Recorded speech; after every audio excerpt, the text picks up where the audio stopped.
Hello and welcome to Agriculture Live. My name's Rebecca Shields.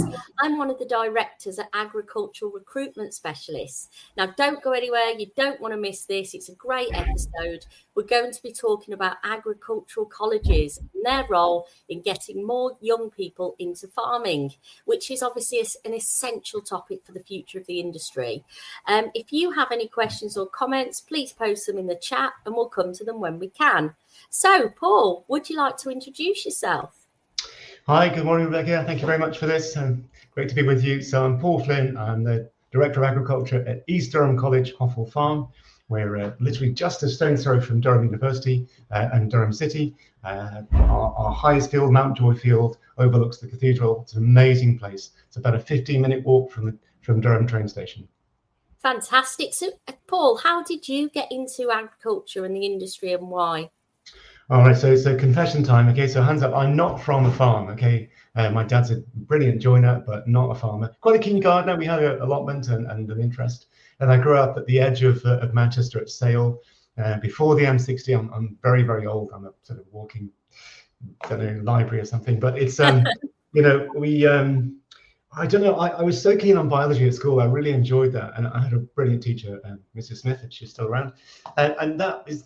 The question is what do I do with that interest? It's really kind of passionate, and I got as far as sixth form college, and still trying to wrestle this question, and came across the UCAS handbook, literally the first page, agriculture, first year, go to a farm in the first year, and I just thought, wow, that's me. I'm going to go and do that, and I had a lot of years at school, and I was very, very fortunate having really just one decent contact in farming. I wrote to Jean and Bernard Parker up in Cumbria, please can I come to your farm for a year? And they wrote back and said no. So I tried again and said, well, could I come for 2 weeks, please? And they said, okay, we think we can cope with that. Some completely, they didn't know me. There was a very distant connection, which was extremely fortunate to sort of make. And after 3 days, they said, well, okay, so you're staying for the year, because I'd worked with my dad and sort of learned to look after other people and support them and kind of look ahead of what they needed next and support somebody who's working hard and needs a bit of help. And they liked that. And they had 2 young kids, Helen and Chris, aged 2.5 and 1. So I was able to actually move into a spare room. I don't know how they put up with that idea. And actually learned a lot about actually being part of a family, a young family at that as well. And spent a year working farming in a beef and sheep farm just outside Penrith, Ellenby, Pringle House Farm, quite a famous farm in some respects. And was given such a gift of, I keep going back and thinking, wow, how would someone do that for you? So I worked with Bernard every day. He always said, look, I wouldn't let you do stuff, that I wouldn't do. So generally we worked together. He showed me the ropes. I saw the entire year through. And as part of university, you had to keep a diary for the year. And I quite enjoyed that. It was quite a reflective thing to do and a very powerful thing to do. I'd say to any young person thinking about farming, just grow something, just grow a few lettuces, just do anything you can, but try and sort of make a habit of keeping a diary and thinking about your future and kind of what you can learn each day. That's been a big part of that. So sorry, long answer, but maybe. So what was it about farming that really sparked your interest? I think the contrast to kind of all this amazing technology, which kind of has come back to haunt me, but I just felt that the other subjects that were at the time becoming extremely technical, that if I couldn't grow food for myself, I couldn't actually fundamentally produce enough food to feed myself and my family, then there's something of a disconnect between society and kind of where I wanted to go. And I thought, well, that's what I want to do, be able to produce food. And because for me, it was a complete unknown, really. I just found the whole thing fascinating. Working with my first flock of sheep, first cows, every day was just fascinating. And of course, in farming, every day is different. And even if you're back on the combine the next day, it's a very different situation, different moisture, different crop, different scenario. So I just couldn't resist it. And it is just so diverse. You have to kind of get pretty good at most things in some respects to be a good farmer. I'm not saying I'm the best, but that also appealed as well, that you could bring all your kind of, all of your kind of, if you've got some skills, bring all of those to the party. Excellent. So you work for East Durham College currently. Tell us about the college for those that don't know. So the college is, so our main campus is next door across at Peterlee. We serve upwards of about 6,000 to 8,000 students at any one time. An awful lot of those are adult part-time students, and we offer a huge range of courses to them. That's my plug. But we specialise really in 16 to 18. So we're a further education college. We're not part of the university. We're a separate entity altogether. And we focus really on the jobs that we think we can give young people that provide, real long-lasting skills, sort of going back to the old apprentices style of working, so that when you leave us, you've got something that you can keep for life, a skill you can take probably all around the world. It's been a complete gift to me. I've been able to travel around the world and do all sorts of things, with that farming knowledge. But we offer the entire range of land-based courses here at Hoffel. So everything from sort of arboriculture to forestry and animal management and countryside management, land and wildlife, and of course agriculture, and loads more besides. I'm sure I could spend all day talking about those. So we're quite unique in that we offer those sort of land-based practical skills, and something that you, as I say, you can take with you. We also offer really quite a focus on the individual. So we support every student with a professional coach. So we're looking to really think about who you are and what we can do for you and how we can help you on that journey. And we do by and large achieve at the very highest level in terms of added value. So if you come to us with whatever set of GCSEs you have, we will always try and add more value to you and your future. And we'd say we're probably pretty good at that. And of course, we offer also the A-levels and the rest of the subjects as well back at our main campus as well. Okay, so that's more about. And where do your students tend to come from? We recruit from quite a big area, actually. It's funny, people will travel. We are pretty unique. There are colleges north and south of us, but for a long distance, there's nobody else. So we actually provide free transport to all of our students. We make that commitment to them so that they, some people will travel for well over an hour to get to us. So from the East Coast, from way up in Northumberland, from down into Yorkshire. So we're not afraid to reach out and attract those. We don't yet have accommodation to hand. We are talking about that and trying to get into some negotiations about that. But we offer free travel, and they come from all over County Durham and beyond. Oh, fantastic. So for those embarking on studies, why should they choose East Durham College rather than the other colleges out there? There are other colleges. There are other colleges available, but obviously we're the best. And I have worked elsewhere. I have worked for some of the other colleges as well. But I mean, I suppose to be fair to all of them, it is a unique offer. We are quite at some distance from each other as well, so we're not really competing with each other.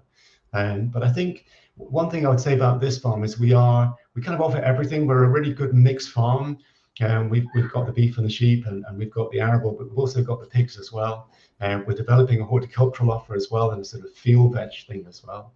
The campus is amazing. It is probably the most outstanding college campus you could come to. It's a real genuine family feel to the place. I think the professional coaching that we provide also kind of gives that wraparound service to a young person. We know that they're precious to to us and to you and to your their parents. We respect that, and we work very closely with parents and family and guardians as well. So, and I would say, look, if you're not sure, then go and see your local farming college. Go knock on the door and come and see us. We all have open days, open evenings. This time of year, we open up on a Saturday morning, and come and have a look at what we do.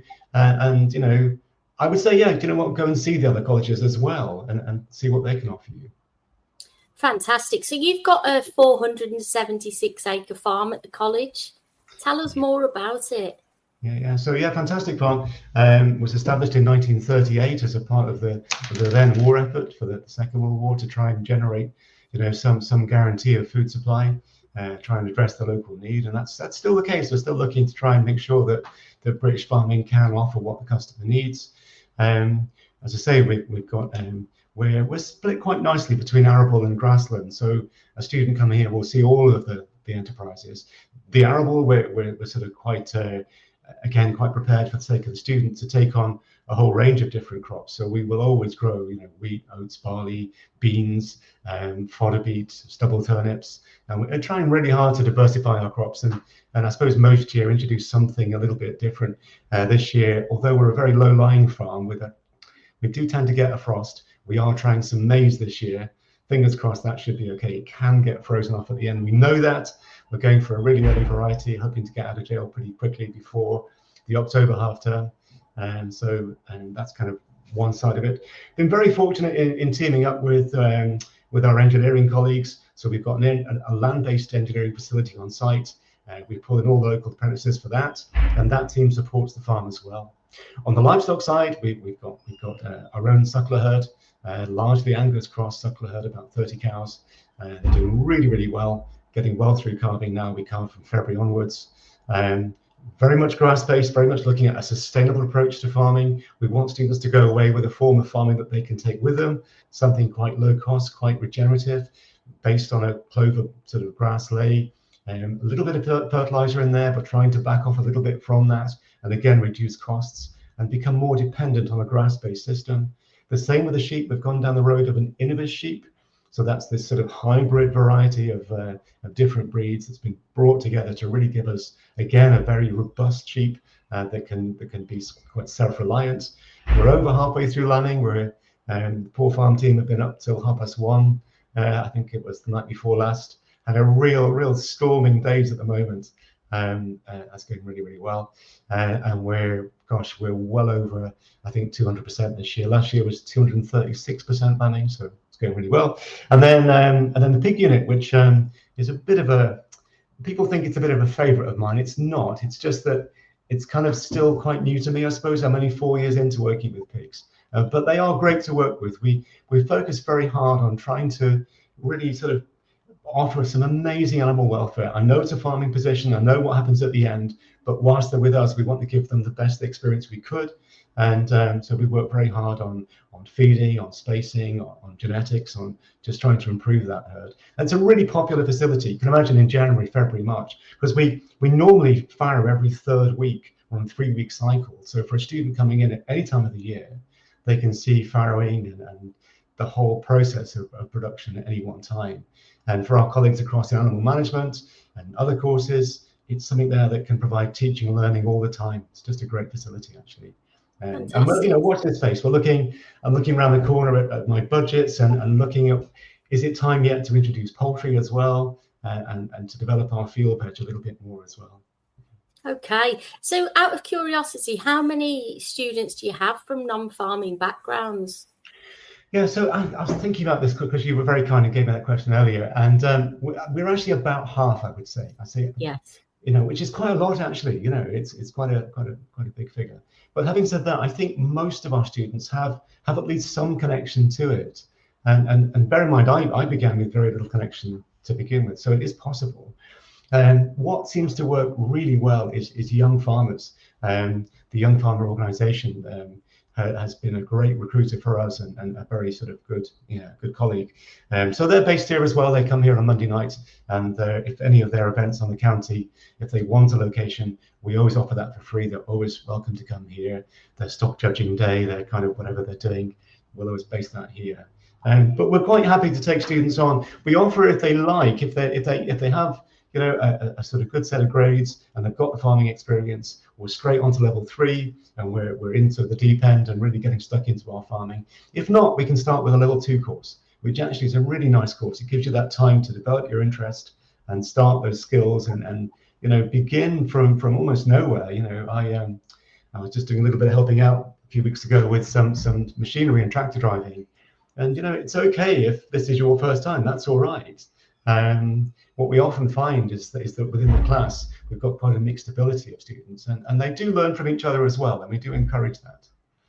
So don't be afraid. And so, compared to, say, 10 years ago, are there more now from non-farming backgrounds, or is it quite stable? Where are you guys at?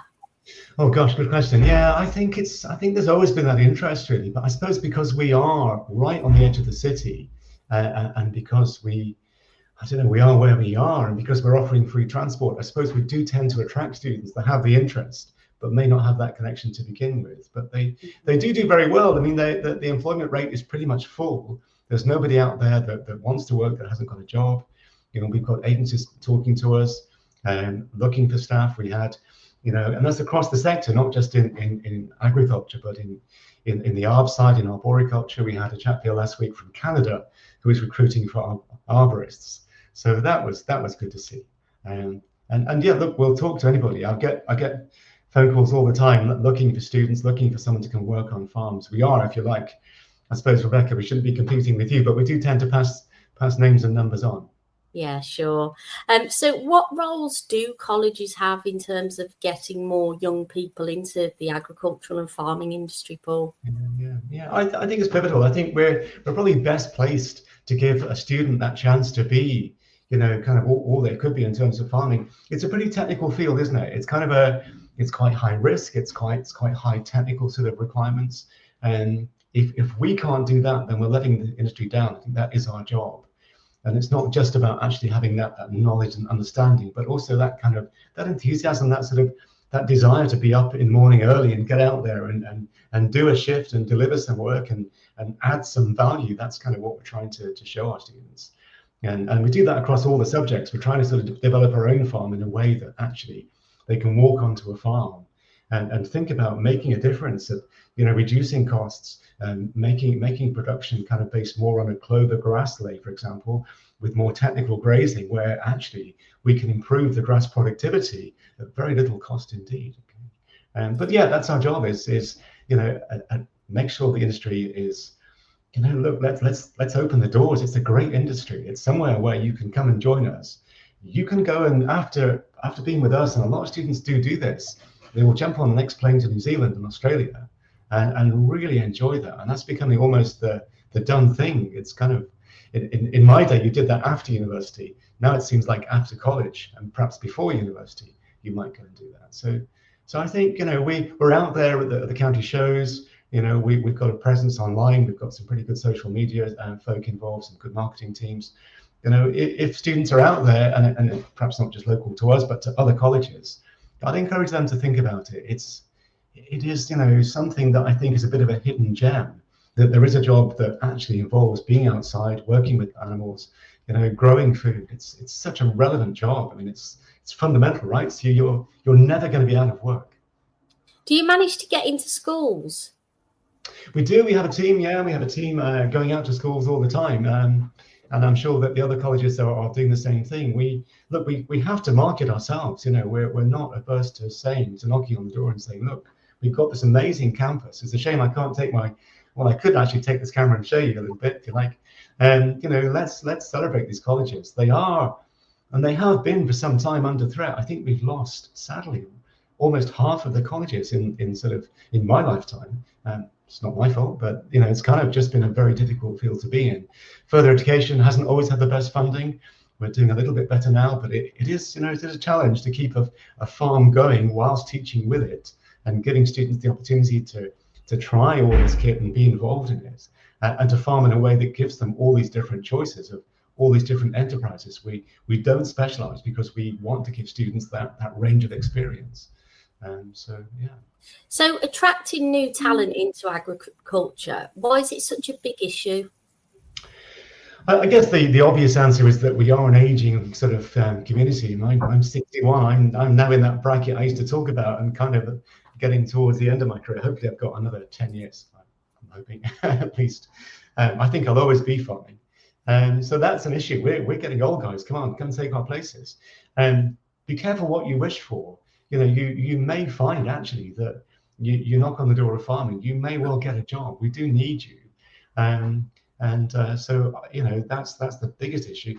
Also, I think it's becoming a more technical place to be, and that might actually attract young people. If you sit in our biggest and best tractors, and we do have the whole range, we'll give you a nice old-fashioned Matthew Ferguson or an older version of every single version of tractor. But we've also got the T5, the T6, the T7 New Hollands. And the first thing you see is a screen. You've got your iPad on the side, and it's that you're driving with. You're not just driving a tractor anymore. You are a real technologist. You're going to integrate all that we know about that field and connect it together in terms of satellite technology, in terms of soil samples. We are going onto the field each time with a real strategy loaded with huge amounts of technology. And even the same with the livestock, actually, with the pigs and sheep and cattle. Everything nowadays is driven by data. And we've made some big improvements because of that. So actually, that might actually, I hope, be an appeal to some younger people, that they'll have a relevance and a kind of a sort of real refreshing sort of approach to farming that can really help us. I must say, I'm a dinosaur in some ways. I'm not too bad on technology, and I'm okay, and I'm kind of keeping up with it. But I think most of us struggle, and we would like that help. And I do see some of our students going out there, and they lead on that aspect. They're able to take over the record keeping, the kind of the settings on the tractors, all of that technology is kind of, grist to their mill. It's good. So, as an industry, how can we attract more people into the sector?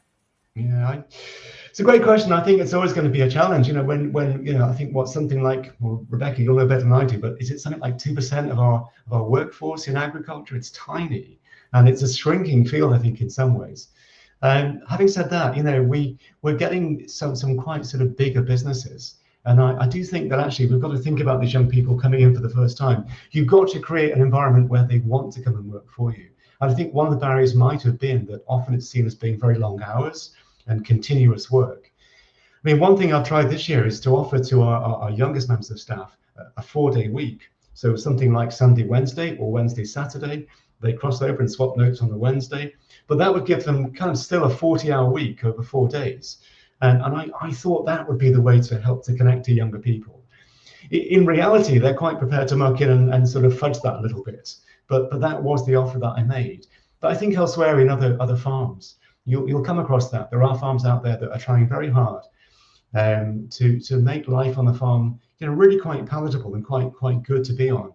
I was with a dairy farmer recently, and I'm sure he'll recognise this quote. But on he's got a poster in there, sort of the bait room, and it says, "Nobody milks twice a day." And I thought, wow, that is just what a difference that is compared to many of our farms. So, an enormous farm with hundreds of cows, and you're milking at 4 a.m. and probably about 4 p.m. That makes for a hugely long day. And here's someone saying, look, that doesn't have to be the case. I've now got a farm big enough where people can specialize and we can share that work out. And I think that's a really nice model. And I see that elsewhere in the pig industry. You might just work with weaning or farrowing or service, and dairy farming the same, and I'm sure sheep farming too. So we've got to think about those models of working. It's not always about what suits us, but actually, if you've got the right person in front of you, how can you retain them? And I think talk to them. I think, understand them better. What are their red lines? They've got a thing on a Thursday night that they really want to go to. Okay, we can work around that. Could the government do more? I mean, there's lots of petitions about getting farming and agriculture into schools as a subject. Yeah, that would be wonderful. I think that would be amazing. The government, I think, I'm not going to get into politics, but I think it's always great to have support. And I think, what's been encouraging for us in the last couple of years is the funding has been a little bit better. I think, honestly, we've got somewhere to go with that. I think it would be nice to think that at the end of the year, we're not quite so challenged by funding. And I think, that there's been a lot of changes going on. I think we've got to really think about, what is the core offer that we're making. The current sort of position where we've lost a fair bit of our funding and we don't really quite know where we stand in terms of, for example, the sustainable farm incentive. That's not good for farming. It's not good for knowing where we stand. And I'm doing a budget now for next year. I really couldn't tell you in some respects where that might go. I don't know. Clarity is key. If it's bad news, I'd rather have that sooner than later. I think the government could be a bit clearer about that. I'm no expert on educational agenda, but I do think that, if we could make sure that the curriculum is connected to the reality of jobs and things it could do, it was quite a leap of faith for me to recognize that biology actually is kind of farming. And I think when we speak to young people, they're doing this very binary sort of 3 or 4 A-levels. And I think they find it very hard to connect that to a real course. And the other thing that's perhaps in our favor is that at 16 years of age, people can come to us so that by 18, they've already got those skills and they can go from us to university in much the same way they can do with A-levels. So can the government do more? Yes, I'm sure it could. I don't think it has the money, but I think it could facilitate that sort of environment.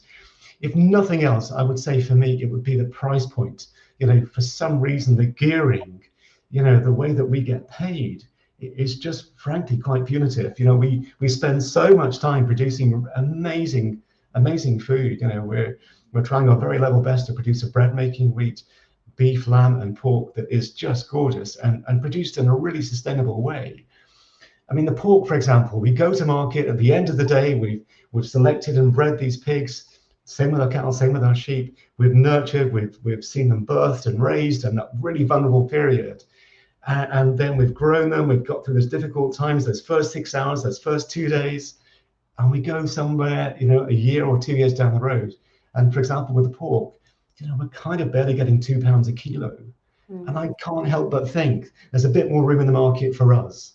And I see the price of stuff in the supermarkets, and I know that's a kind of well-worn argument that perhaps we could find a better margin for ourselves. But you know, we are price takers. Our systems are geared up to produce. We can't back off. We're a long way down the road, and the market knows that. It knows that we can't really go back to the farm with the produce. But come on, let's have that system a little bit fairer, please, and let's see the farm get, come on, at least a third of the price, if not a great deal more, I think. And I've been very fortunate. I've worked for farms that have gone retail, and in some respects, you know, that can't be the case for every farm, but that can be quite transformative. I was very, very fortunate working for a dairy farm that sold yogurt back at university, back in Wales, and you know, I could see the difference it could make when you get more of that price. So why is new talent so important? Why do we need people from non-farming backgrounds in the industry? I always say this, but I think of the 10 best farmers I've met a few, some amazing folk out there. I mean, well done. The industry is, frankly, I mean, it needs so much more credit for what it's done. It is an incredible industry. There's nobody out there surviving now that hasn't done their time and really thought and worked so hard to get to where they are. But I think, you know, a fresh pair of eyes, someone with a different point of view, with a sort of business sense. You know, I heard a farmer say the other day that, you know, good farmers don't always make good business people. And I think coming at things from a business angle, you look at, you know, for example, you know, Mr. Dyson, one of the most successful farmers in the country, he had a good, strong rural kind of upbringing in the countryside, but wasn't really from a farm. So A, it's possible, and B, you know, when you've got that perspective of someone who looks at farming from a completely open point of view, look at where that can get you, you know. And I think perhaps we're a bit timid about thinking for a young person, do you know what, at 20 years of age, you can become a farmer. That is possible. Yeah. And so if a young person is open to finding out more about the industry as a potential career, what advice would you give them to start today? Okay, I think a really good first point is, you know, look at who you know, look at what your contacts are. Is there somebody in your wider family and your wider connections that you can reach out to? That's always a, you know, first-hand connection that's really worth having. I think the days of the internet and LinkedIn, Rebecca, you and I met on LinkedIn. It's a fantastic network. You've got a record number of contacts. I thought I was doing well with a couple of thousand, but I think you've broken all records there. So there is a way in through that. I think, you know, the colleges, as I say, the young farmers, you know, speak to them. That's a nice way to get out there. And I tried an advert at one stage and put something out there. And I say to my young people too, you know, you've got to, what about developing your LinkedIn profile and saying, this is where I want to go? Speak to your local farmers union as well. That's perhaps another way in. But I think most of all, I'd say speak to your local farming college, because you could start a level 2 farming course and you know, arrive without that experience, and they will help you find it. And if you can't get it straight away, they'll give you a bit of backing. They'll give you a tractor driving course and a telehandler course and get you started. Fantastic. And so in terms of the future, what's your hope, Paul? Oh, wow. What's my hope? I just hope that young people get the same opportunity. I think, you know, I was very lucky, perhaps a bit privileged to get that start, but I just hope that we can keep things really, really equal, that no matter who you are coming up to any college in the country, you get listened to, we understand your perspective, your difficulties. You know, perhaps there's issues there around access and transport and finance. You know, even getting a pair of boots in the wellies is quite a big ask to turn up with all the kit. I just hope that we listen to the person at the back of the queue as much as those at the front, and give everyone that opportunity and show them, look, this is a great place to be. You know, I've had, honestly, thank you. I've had such a sort of gifted career in terms of being able to join the civil service, being able to, you know, work with a charity, work all around farming, and you know, be careful what you wish for. I got this phone call 5 years ago Paul, would you like to become director of the farm and the commercial operations? Wow, thank you for that. It's So a question I ask all of my guests is, what do you think are the biggest issues for agriculture going forward? Okay. Gosh, so many, and you've raised a few already. I think getting that workforce renewed and reinvigorated and restarted, that's a constant, I think, and finding those people that really have that gift of both being able to sort of work hard and think hard at the same time. I think for us, we've been looking very carefully at sustainability. I think I want to see this farm able to really go down the next sort of 100, maybe 1,000 years in a way that sustains that productivity. We're working very hard to reduce our environmental footprint, to recognize that the consumer wants that, to adapt our farming techniques so that we are much more considerate of. For example, we have the River Wear on 3 sides of us. Our catchment sensitivity is key. And we've done a lot of work with Weir Rivers Trust to try and understand that risk that we offer and that we could be. And I think I was the first farmer for a while to invite Environment Agency to come and inspect my farm, and said, look, come and challenge us, come and make us better. And I think that's something we've got to do as farmers, and make sure the public understands our commitment is there as well. We've worked very hard on welfare, so that I hope and I think that all of our livestock really are kind of nurtured in a way that is, look, it's not a sort of a one-man band. We've got a great team here. The farm staff are fantastic. We've got 2 different vet companies, one for our pigs and one for our beef and sheep. I've said to both teams, I almost want you in charge. I want you to really lead and push us as far as you can in terms of the welfare of our livestock. I don't want any question about what we're doing. If our livestock need something, let's do it. But let's work also very hard on preventative techniques. Let's try and build animal health really seriously. And I think that's something that we have to think about. Absolutely. So we've had a question from Rufy. Let me just get it up. Rufy Peterson says, good morning all. I'm Rufy Peterson, Careers Manager at TIA, the professional body for the agricultural horticultural industry. I've submitted some other questions, but can I ask you if you have any plans to do the T-level in agriculture, land management and production? Do you see any barriers to this qualification? Okay, well, hi, Ruthie. Well, the good news is we're doing it. So we started this last September. It's a brand new course for us, and we're just putting it through its paces. It's quite similar in some ways to the previous technical diploma. It's not a problem for us. We were given some funding for that, which was helpful. We've renewed a lot of the machinery, so you see the farm now, a decent newish combine, tractors, equipment. It's going well in that respect. I think there are some challenges, and I have challenged the T-level provision. I think we need to think about over time improving it and making it more user friendly. But yeah, it's not a problem. We are doing it. Okay. Thanks, Paul. What a great discussion. You've definitely highlighted some great things for us to consider for the future of the industry, and also appeal, hopefully, to more students to look at this as a career path. So thank you so much for your time today.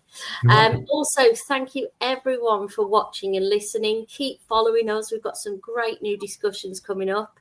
If you have got an interesting topic in agriculture you'd like to talk about, please get in contact with me via Agricultural Recruitment Specialist, which is www.agrirs.com.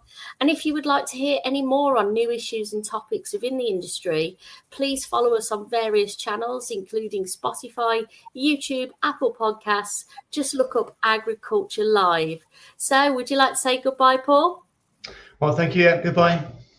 Thanks so much for joining us. Goodbye.